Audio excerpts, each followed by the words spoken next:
Good morning, friends. We are on problem number 12 of final accounts. Okay. I think in the last lecture we have covered till warehouse rent. Okay. Yes, quickly we will see warehouse rent.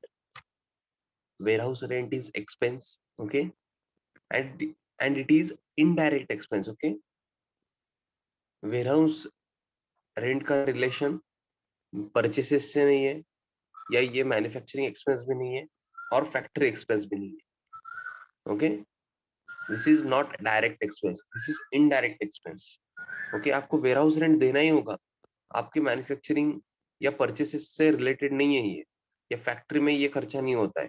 Okay. This is warehouse rent और godown rent can say. So as a indirect expense you will write it on debit side of profit and loss account to warehouse rent 600. Okay. Next, carriage outward.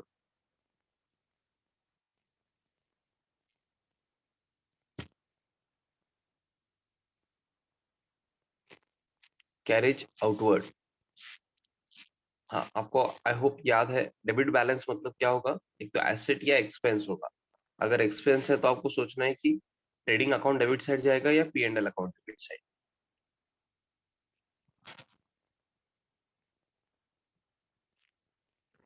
Yes, carriage outward is expense. Very good. And carriage outward P&L account debit side में जाएगा. Very good. Carriage outward है that means cell करते time जो transportation का खर्चा हुआ है ना, वो कैरेज आउटवर्ड है. This is not related to purchases. This is not manufacturing expenses. Okay. So this will go to P&L account debit side to carriage outward.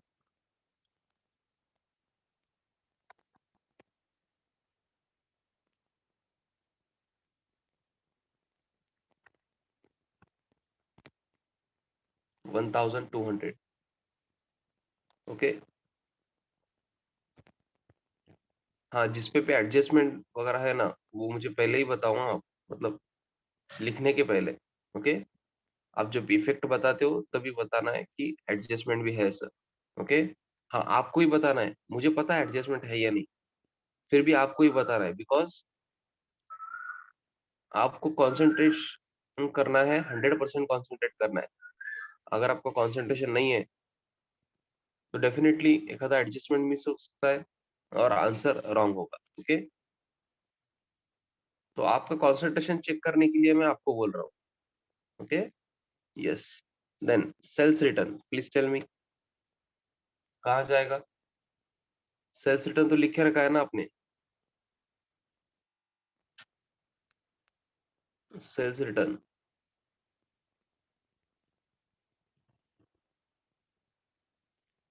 Trading account credit side, by sales के नीचे less sales return है, वहां पे 600. Yes, आप short में answer दोगे तो भी चलेगा, ट्रेडिंग पूरा टाइप करने की जरूरत भी नहीं है. ओके. But very good. जो भी आंसर दे रहे हैं, आप लिख भी रहे हो, आंसर भी दे रहे हो. Very good. ऐसे ही इंटरेक्टिव अगर लेक्चर है ना, तो आपको भी बोर नहीं होगा और ऑनलाइन में भी आपको ऐसा लगेगा कि लाइव लेक्चर ही चल रहा है.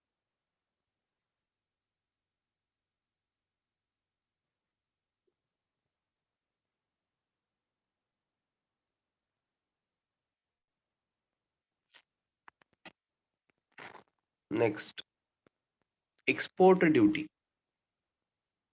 एक्सपोर्ट ड्यूटी, इसका मीनिंग मैं बोलता हूँ, फिर आप ट्राई करो. एक्सपोर्ट ड्यूटी मतलब जब आप इंडिया से बाहर, मतलब अपने देश के बाहर सेल करते हो, इंडिया से बाहर अगर सेल कर रहे हो तो उसे एक्सपोर्ट बोलते हैं. एक्सपोर्ट. ओके. अगर आप दिल्ली में, यहाँ से सोलापुर से दिल्ली में सेल कर रहे हो तो that is not export. Okay. आप इंडिया से बाहर भेज रहे हो गुड्स, दैट इज एक्सपोर्ट. हाँ, कभी कभी एक्सपोर्ट करते टाइम आपको टैक्स देना पड़ता है, उसे बोलते हैं एक्सपोर्ट ड्यूटी. ओके. हाँ, आपके लिए एक्सपेंस है, बिजनेस के लिए ये टैक्स जो है आप एक्सपोर्ट ड्यूटी पे करते हो, ये खर्चा है, एक्सपेंस है. हाँ. कब आता है एक्सपेंस? एक्सपोर्ट करते time. Export means what? When you are selling goods out of India, okay, that is export. हाँ, तो एक्सपोर्ट करते टाइम आपको टैक्स पे करना पड़ता है। क्यों पे करना पड़ता है? That is not our discussion, okay.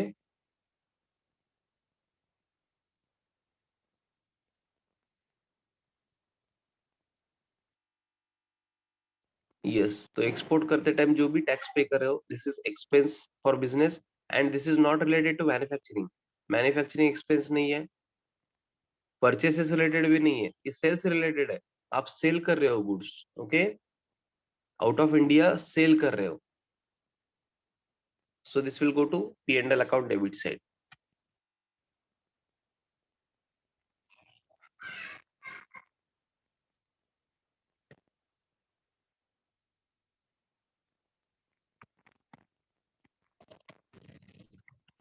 To export duty,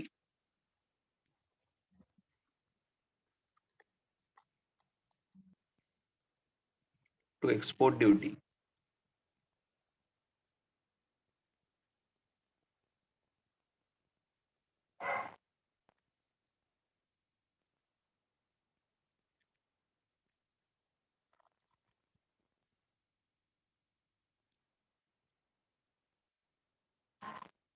yes, जो भी आपको नया आइटम लगता है या आपको मीनिंग नहीं पता है, वहां पे एक तो मीनिंग लिखो, स्टार मार्क करो उसे, ओके। हर आइटम को स्टार मार्क मत करो please. Yes, next, customs duty. Every item, every question is important because there is something new in every question, okay, so you have to concentrate on every aspect of the question. Customs duty, please. आपको meaning पता है क्या customs duty? हाँ, जब आप goods import करते हो, what? Import, there is something called as import also. Export मतलब क्या? आप गुड्स सेल कर रहे हो आउट ऑफ इंडिया। और इंपोर्ट मतलब क्या? जब आप गुड्स परचेस कर रहे हो इंडिया के बाहर से, okay, from outside India you are purchasing goods, तब आप उसे बोलते हो इंपोर्ट। आपको पता है क्या ये? हाँ, अगर पता भी नहीं है तो अभी तो समझा है, क्या बताओ मुझे? इंपोर्ट, इंपोर्ट समझा है? From outside India you are purchasing goods, this is called import. हाँ, कुछ बच्चे आंसर नहीं दे रहे। I need answers from everyone. Yes please. हाँ, इंपोर्ट करते टाइम सुनो ना। हाँ, जब भी इंपोर्ट करते हो, जैसे एक्सपोर्ट के टाइम एक्सपोर्ट ड्यूटी है, वैसे इंपोर्ट के टाइम कस्टम्स ड्यूटी है। कस्टम्स ड्यूटी, इंपोर्ट ड्यूटी भी बोलते हैं कुछ लोग, या कस्टम्स ड्यूटी बोलते हैं उसे, okay. More appropriate custom duty word है, बिकॉज कस्टम्स एक्ट बोल के है, जो आपको, अगर आप सीए वगैरह कर रहे हो तो सीए फाइनल में है वो, ओके। यस,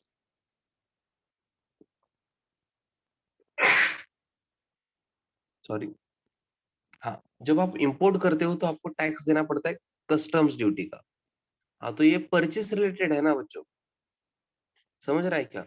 जब परचेस कर रहे हो गुड्स इंडिया के बाहर से,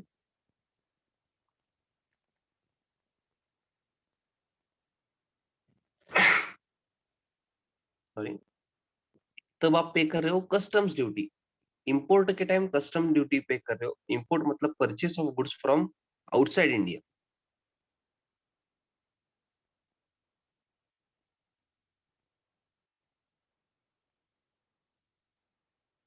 तो परचेस रिलेटेड है बच्चों, तो कहाँ जाएगा? वेरी गुड, कुछ बच्चों ने ऑलरेडी आंसर दिया है, ट्रेडिंग अकाउंट डेबिट साइड।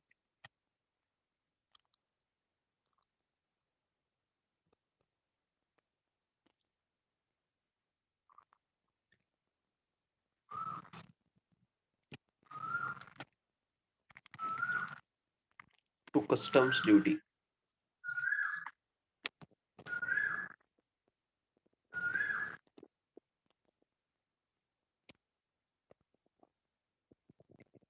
हाँ, कुछ बच्चे क्या करते हैं, इतना बोल के भी ट्रेडिंग अकाउंट में लिखना चाहिए ऐसा बोल के भी P&L में ही लिखते हैं। हाँ, जिनका कॉन्सेंट्रेशन नहीं होता है, फिर बाद में टैली नहीं होता है आंसर, ओके, इसलिए कॉन्सेंट्रेट करना है। Next sundry debtors. Yes everyone please tell me sundry debtors कहाँ जाएगा? एडजस्टमेंट है, ओके एडजस्टमेंट भी देखेंगे।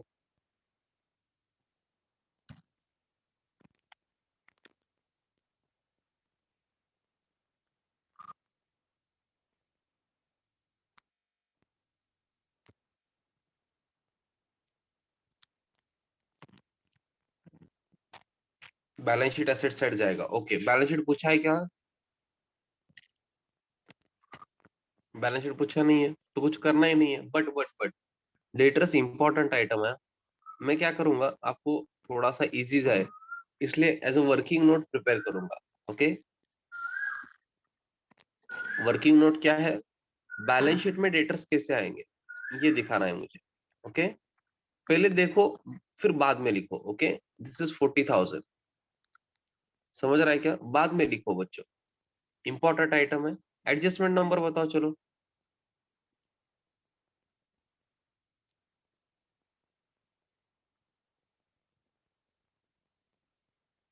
एडजस्टमेंट नंबर बताओ ना। बहुत सारे बच्चे ओनली 3 बोल रहे हैं, कर क्या रहे हो आप? ऐसा नहीं चलता है बच्चों, 3 और 5 दो एडजस्टमेंट है। कुछ बच्चे सिर्फ 3 बोल रहे हैं। अगर आप 3 बोल रहे हो तो आप इफेक्ट दोगे बैड डेट्स एंड आरडीडी का। फिर ये कहाँ गया फिफ्थ वाला? Your answer will be definitely wrong. Okay, हाँ, अब 3 एडजस्टमेंट है देखो ना। ये बैड डेट्स का एडजस्टमेंट याद है क्या? आरडीडी। आपको क्वेश्चन में इन्वॉल्व रहना है थोड़ा सा, आपको क्वेश्चन पता होना चाहिए। हमने डिस्कस किया था। और अनरिकॉर्डेड सेल मतलब 2000 सेल किया था हमने और डिलीवर भी किया है बट एंट्री पास नहीं की है। मतलब सेल की एंट्री पास करनी रह गई है हमसे, तो सेल दिखाना है। तो डेटर्स भी बढ़ेंगे ना, जैसे ही सेल बढ़ेगा तो रिसीवेबल भी बढ़ेंगे, तो डेटर्स पे इफेक्ट आ रहा है। 3 एडजस्टमेंट है। तो आप मुझे बताओ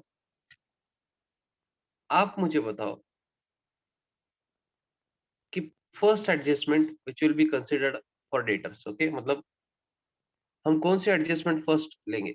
बैड डेट्स लेंगे, आरडीडी लेंगे या unrecorded sales? Very good Digam. Aniket, Pratap, very good. Gautami please think again. Netra, very good. Vaishnav please think again. Tarun please think again. Aparna, very good. Harsh, very good. Aishwarya, very good, very good, fantastic. We will first take unrecorded sales. सुनो ना, sequence याद नहीं है क्या आपको? If there are 2 or more adjustments you have to follow this sequence. Bad debts और RDD तो बाद में आएगा ना। जिन्होंने भी बैड डेट्स और आरडीडी आंसर दिया है, रितिका और आई थिंक तरुण एंड और 2-3 बच्चों ने आंसर दिया था बैड डेट्स और आरडीडी, जिन्होंने भी आंसर दिया है ये तो बाद में आएगा, अदर एडजस्टमेंट में आएगा ना फर्स्ट। तो अनरिकॉर्डेड सेल तो यहाँ पे नहीं है ये 3 आइटम्स में, वो अदर एडजस्टमेंट में आएगा। तो पहले उसका इफेक्ट देना होगा ना। समझ रहे हैं क्या? सीक्वेंस समझ रहे हैं क्या आपको?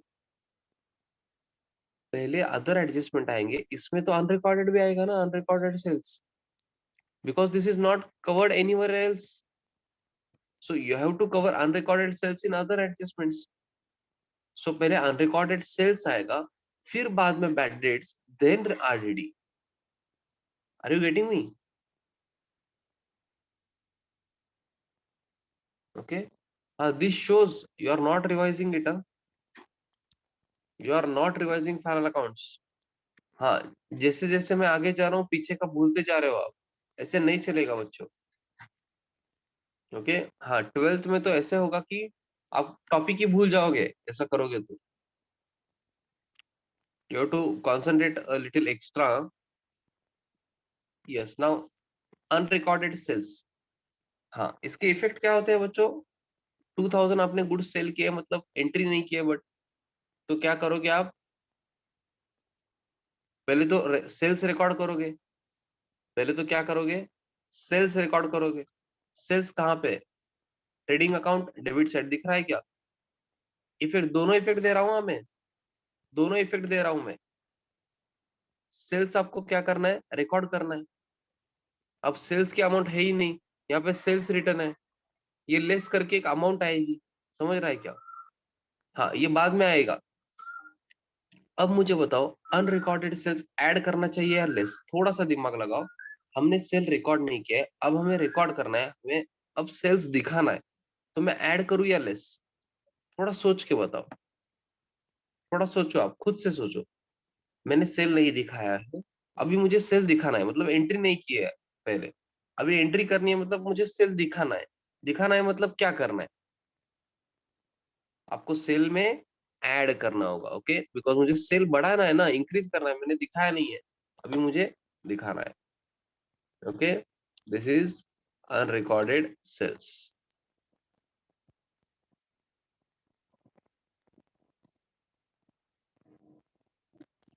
Amount is how much, 2000। Okay, हाँ इसी एडजस्टमेंट की वजह से मैंने सेल्स रिटर्न के नीचे आपको 3 to 4 लाइंस ब्लैंक छोड़ने के लिए बोला था। ओके, इसलिए आपको क्वेश्चन पता होना बहुत जरूरी है, अदरवाइज प्रेजेंटेशन आपका रॉन्ग होगा।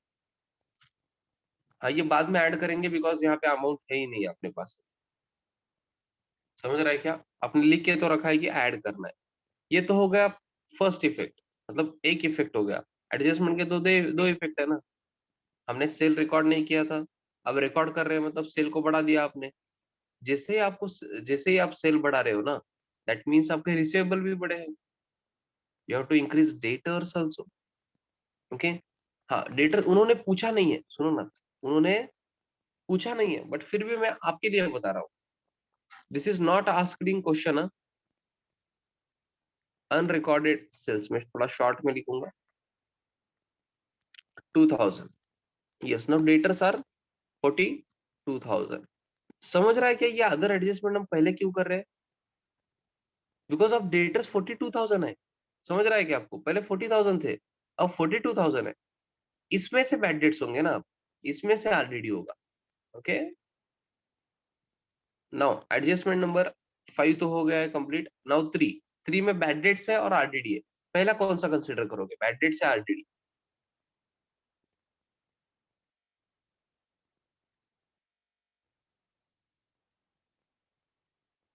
बैड डेट्स कंसिडर करोगे, very good. Bad debts, RDD और reserve for discount on debtors में सीक्वेंस सेम रहेगी, bad debts then RDD then reserve for discount on debtors. Okay, bad debts means irrecoverable amount है, तो आपको क्या करना है, लेस करना है, बिकॉज ये पैसे नहीं मिलने वाले। बैड डेट्स 800 रुपीज, ये कितना आएगा, कैलकुलेशन थोड़ा फास्ट बताओ। Yes, 41,200, is this correct. हाँ, सेकेंड इफेक्ट कहाँ जाएगा बच्चों बैड डेट्स का, हाँ ये बैलेंस शीट तो नहीं पूछा है ना, इसलिए मैंने वर्किंग नोट में लिया है, आपके, आपको समझने के लिए। Okay, balance sheet is not task. हाँ, तो आपको तो एक ही इफेक्ट देना है एक्चुअली पी एंड एल में, yes. P and L account debit side में प्रेजेंटेशन कैसे करते हो आप, P and L account debit side में प्रेजेंटेशन आपको अच्छे से करना है। ओके,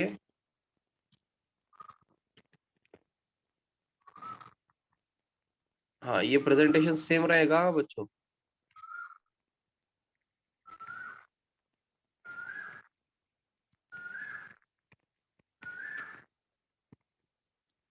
ऐड, पहले तो to old bad debts then add new bad debts then new RDD, one line blank छोड़ के आपको लिखना है less old RDD. Old RDD आपको कहाँ मिलेगा, ट्रायल बैलेंस क्रेडिट कॉलम में। ओके, तो अभी मैं कहाँ लिखूं, ए, बी, सी या डी। ये बैड डेट जो 800 है ना, कहाँ लिखूं, ये बैड डेट्स है, पता है ना आपको। Very good Bhagyashree, Aniket, Ritika, very good. New bad debts, adjustment के बैड डेट्स मतलब new bad debts, you have to write 800 inner column में। ओके, हाँ मैं नोटबुक चेक करने वाला हूँ आप सबके, remember that, please remember that. जो भी अच्छे से नोटबुक में नहीं लिख रहे हैं, प्लीज रिमेंबर, मैं नोटबुक चेक करने वाला हूँ, मुझे अच्छे से प्रेजेंटेशन चाहिए हर क्वेश्चन का। जो भी आंसर हम ले रहे हैं, जो भी हम होमवर्क में देता हूँ, आपको डेफिनेटली वो करना है। यस, बैड डेट्स के दो इफेक्ट तो हो गए, एक्चुअली एक ही इफेक्ट देना था, बैलेंस शीट पूछा ही नहीं है, बट मैं क्या कर रहा हूँ, बैलेंस शीट एसेट साइड में डेटर्स का प्रेजेंटेशन कैसे होगा आपको दिखा रहा हूँ। Okay, next is RDD, reserve for doubtful dates, okay, at the rate of 3%। आपको थोड़ा सा डाउट है 41,200 पे, फिर तो आप क्या करोगे, रिजर्व करोगे, प्रोविजन करोगे, आरडीडी 3%, 41,200 पे। बताओ बच्चों, 41,200 पे 3%। हाँ, 1% कैसे निकालोगे आप, यूनिट प्लेस जाएगा, टेंथ प्लेस भी जाएगा, 412 इज योर 1%, इंटू 3 करना है आपको। जिनको भी कैलकुलेशंस नहीं आते, खुद से करो, फिर आएगा। ओके, यूनिट और टेंथ प्लेस अगर आप निकालोगे तो दिस इज 1%। ओके,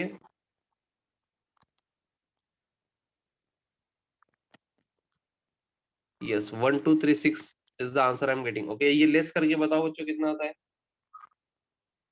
हाँ, लिख लो अभी, ये लिख भी लो आप। ओके, ये working note, as a working note लिख लो।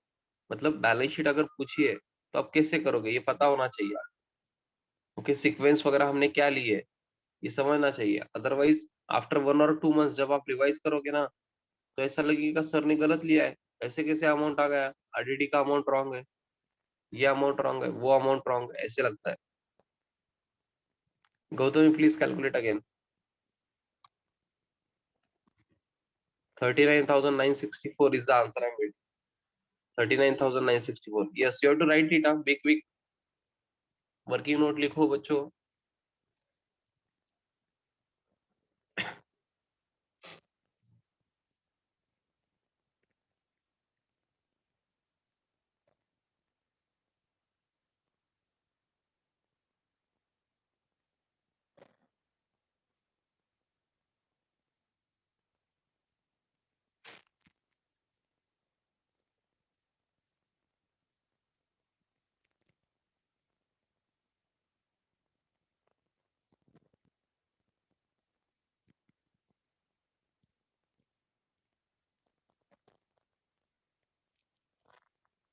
यस,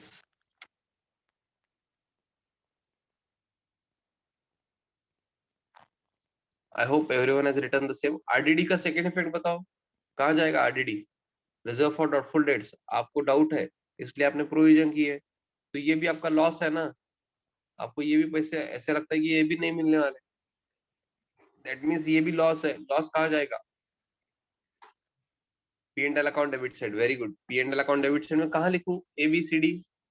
हाँ, बी तो गया, ए बी सी डी कहाँ लिखूं,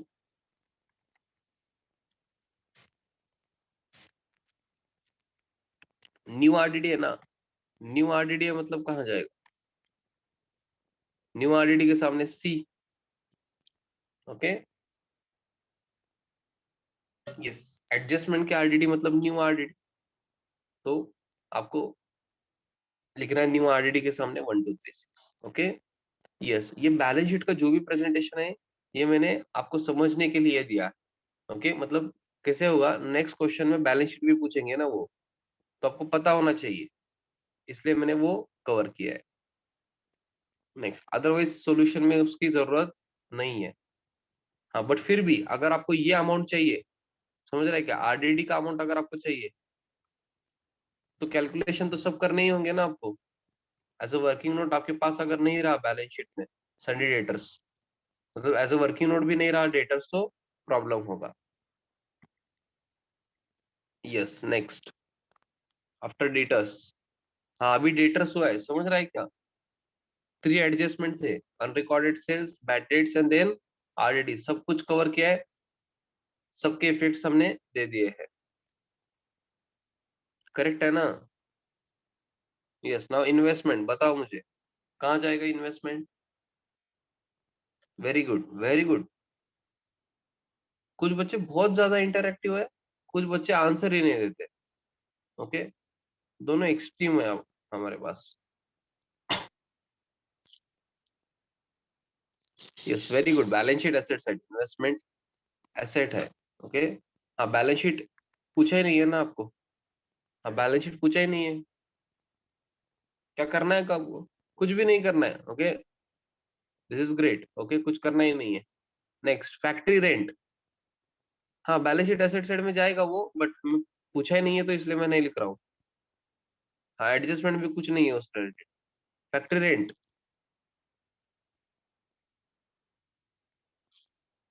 फैक्ट्री रेंट कहाँ जाएगा?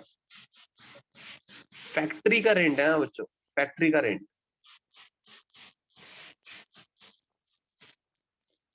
Trading account debit side,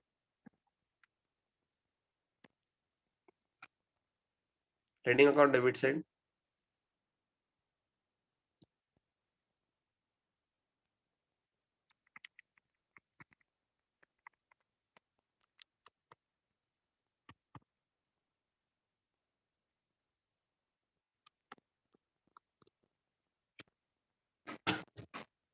1600।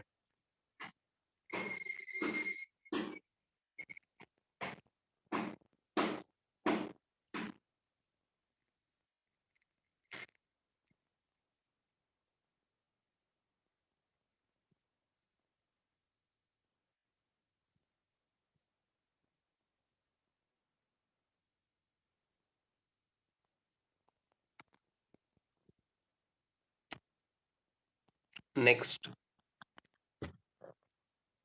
Postage and Telegram, postage and Telegram. हाँ टेलीग्राम वगैरह पहले होते थे, अभी कुछ नहीं है, अब पोस्टेज रहता है। पोस्ट, आई होप आपको पता है, पोस्ट ऑफिस में जाके आपने कभी स्पीड पोस्ट वगैरह किया होगा। हाँ, या नॉर्मल पोस्ट वगैरह किया होगा, तो उसका खर्चा होता है। बिजनेस में भी कभी कभी बिल्स वगैरह सेंड करने होते हैं, चेक वगैरह सेंड करना होता है, तो पोस्ट आप यूज करते हो, पोस्ट ऑफिस में पोस्टेज का खर्चा होता है। ये कहाँ जाएगा? This is not manufacturing expenses. हाँ, this is indirect expense, P and L account debit side. I hope there is no adjustment.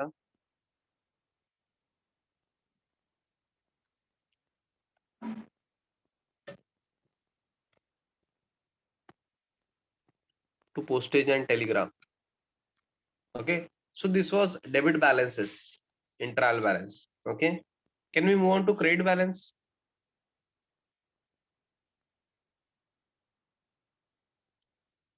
Yes, very good. Now sales, sales कहाँ जाएगा? Trading account credit side. I hope everyone knows that. Trading account credit side में आपने लिखा लिखा है bye sales, inner column 68,000। हाँ, अभी यहाँ पे आपको कैलकुलेशंस करने हैं। चलो मुझे बताओ, लेस 600 करने के बाद कितना आएगा? 67,400। फिर add 2,000, 65,400। Is this correct?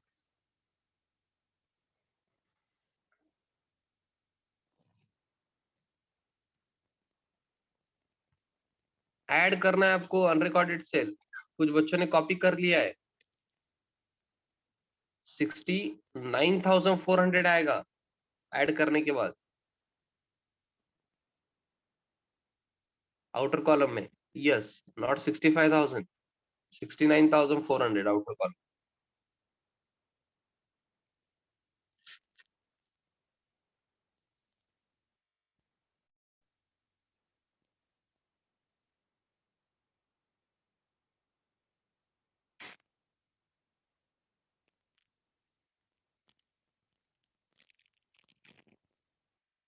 Yes, after sales क्या है? डिविडेंड। हाँ, डिविडेंड का मीनिंग जिनको पता नहीं है, with in 20 seconds I will explain, please concentrate. हाँ, आपको ये बड़े बड़े कंपनी के नाम पता है क्या? मतलब इंफोसिस, जियो के लिए रिलायंस कंपनी, या टाटा कंपनी, ऐसे कंपनी, तो कंपनीज के नाम तो आपने आई होप सुने होंगे। हाँ, उनके शेयर्स होते हैं बच्चों, उनके शेयर्स होते हैं। आपने ये भी सुना होगा शेयर्स वगैरह, शेयर मार्केट या शेयर्स वगैरह।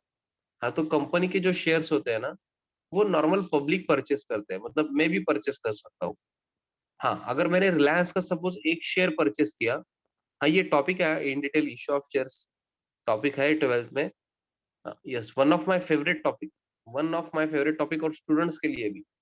ओके, बिकॉज अपने क्लास में जो मेथड है ये टॉपिक सिखाने की बहुत अलग है। ओके, और इतना इजी लगता है बच्चों को इश्यू ऑफ शेयर्स। हाँ, बाकी बच्चों को बहुत टफ लगता है, बट अपने क्लास में डेफिनेटली आपको इजी लगेगा जब भी मैं लूंगा तब। ओके। हाँ, सिर्फ आपको पेशेंस रखना है। यस, जब भी ये कंपनी शेयर्स वगैरह इशू करते हैं, रिलायंस कंपनी या टाटा कंपनी वगैरह, तब मैं भी परचेस कर सकता हूँ, या अभी भी शेयर मार्केट से मैं रिलायंस का शेयर परचेस कर सकता हूँ। दैट मीन्स अगर मैंने शेयर परचेस किया ना, तो उसका मैं ओनर बन जाता हूँ।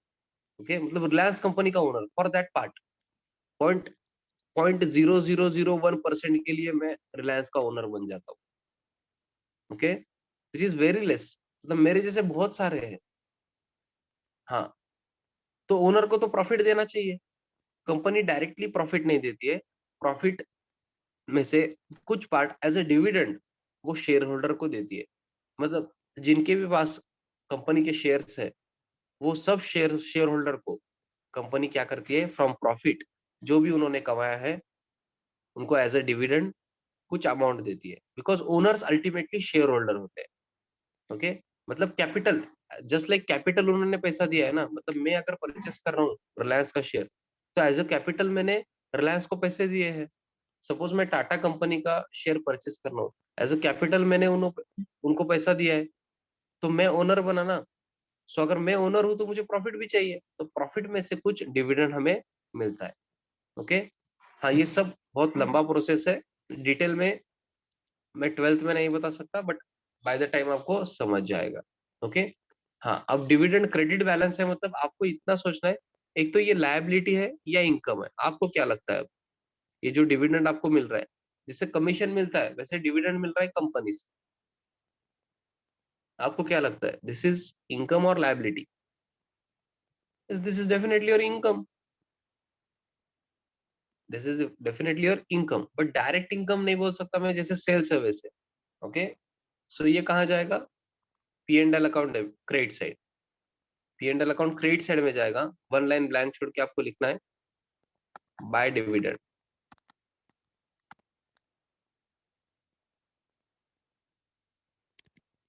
2000, by dividend 2000। Next, purchase return. हाँ, P and L account credit side में आई होप आपने लिखा है by dividend. Next is purchase return. Yes, बताओ ना बच्चों, कहाँ जाएगा purchase return? Trading account debit side, trading account debit side में आपने ऑलरेडी लिखा है टू परचेसेस के नीचे less purchase return. Yes, purchase return less करके बताओ मुझे कितना आएगा ये?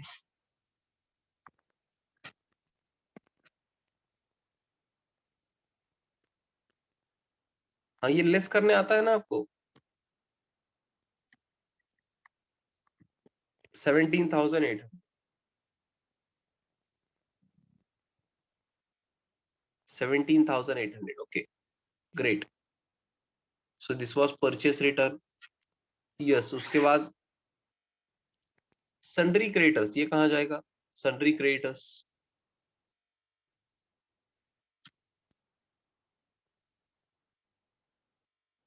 सन्ड्री क्रेडिटर्स इनकम है या लायबिलिटी है? लायबिलिटी है, so it will go to balance sheet liability side. पूछा है क्या आपको? पूछा ही नहीं है।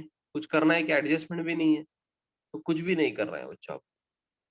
Okay, next item and one of the most important item in this question, 10% bank loan with effect from, WEF means with effect from 1st July 2018। Account में इतना याद रखो, जब भी आपको परसेंटेज देंगे या डेट देंगे या दोनों देंगे, आपको इग्नोर नहीं करना है, दैट इज मोस्ट इंपॉर्टेंट। वहां पे हिडन एडजस्टमेंट है, आपको इतना याद रखना है कि वहां पे हिडन एडजस्टमेंट है। आपका लोन है 8,000 का, उन्होंने बताया है कि 10% लोन है, मतलब बैंक लोन पे इंटरेस्ट पे करना होता है, तो वो 10% रेट है। With effect from 1st July 2018 means आपने लोन लिया है 1 जुलाई 2018 को, अगर ये आपको समझा है ना, तो आपको इतना समझेगा कि बैंक लोन पे इंटरेस्ट पे करना है 10% रेट से, और हमने 1 जुलाई 2018 से लोन लिया है, तो तब से ईयर एंड तक 31 मार्च तक इंटरेस्ट पे करना है। हाँ सर, करना तो है। फिर डेबिट बैलेंस में दिखा है कि आपको इंटरेस्ट ऑन बैंक लोन, नहीं दिखा है, मतलब पे नहीं किया है। समझ रहे हैं क्या? डेबिट बैलेंसेस में देखो ना, ट्रायल बैलेंस में, डेबिट बैलेंस के लिस्ट में दिख रहा है क्या इंटरेस्ट ऑन बैंक लोन? नहीं दिख रहा है, मतलब हमने पे नहीं किया है। सर फिर क्या करना है? हिडन एडजस्टमेंट है, आपको इफेक्ट देने होंगे इंटरेस्ट के वगैरह। और एक आइटम बाकी है, अदर रिसीट वगैरह, वो हम क्या करेंगे, कल कवर कर लेंगे। Okay, one of the most important item है, आपको लेट ज्वाइन नहीं होना है कल। Okay, because first item will be 10% bank loan. Yes, अभी के लिए, आज के लिए इतना ही। यस बच्चों, बाय करना है। एवरी लेक्चर इज इंपॉर्टेंट, जो भी लेक्चर मिस कर रहे हैं, please do not miss any lectures.